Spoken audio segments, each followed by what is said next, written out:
Hey everybody, Mohammed here.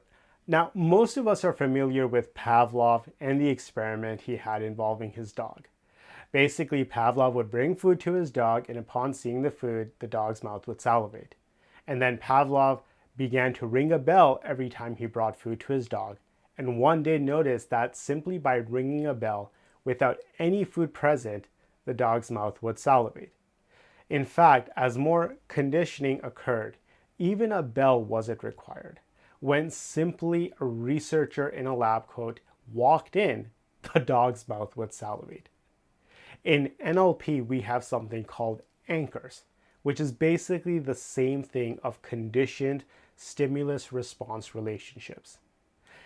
For example, if I was to take a yellow marker and draw a curved letter M, so again, if I was to take a yellow marker and draw a curved letter M and ask you what restaurant I'm thinking of, most of you would accurately guess McDonald's. It's been conditioned through years of advertisements, and not to mention that McDonald's does their best to secure restaurants in high traffic areas. So lots of frequency too. But let's take this deeper. Imagine a young child was always treated with McDonald's every time there was a celebration. And that child has many happy emotions around McDonald's. Well, when that child grows up and is now an adult, he could be driving by a McDonald's, and without knowing why, he suddenly starts feeling happy, automatically, completely unconsciously. Or perhaps McDonald's is where the child went to every time he was feeling down. Maybe the parents would comfort and cheer their child whenever he or she was upset by getting him or her a sundae. Well, now as an adult, McDonald's becomes the thing that that individual goes to for comfort. If you want to go even deeper, think of it this way. What sort of anchors are we as parents to those around us, to our own children? When we enter the room, do our kids suddenly feel they need to hide whatever they were doing? Do they feel like they're going to be judged or criticized or reminded yet again that they aren't doing something that they're supposed to be doing? Or do they relax and feel comforted when we enter the room? Do they feel empowered and reassured?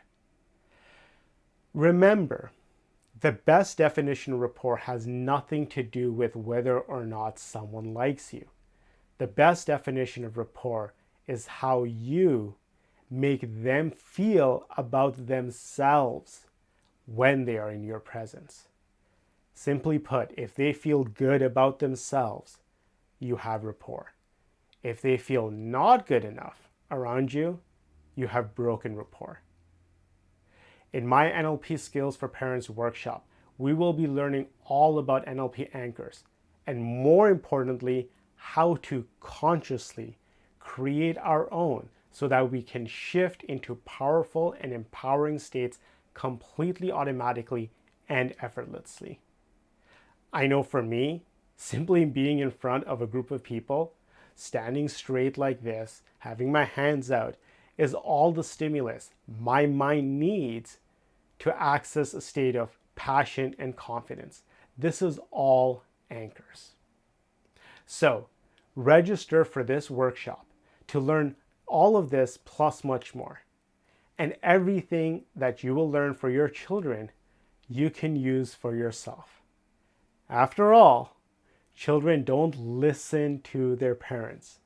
What they actually do is model their parents' behaviors and learn from how their parents react in various situations.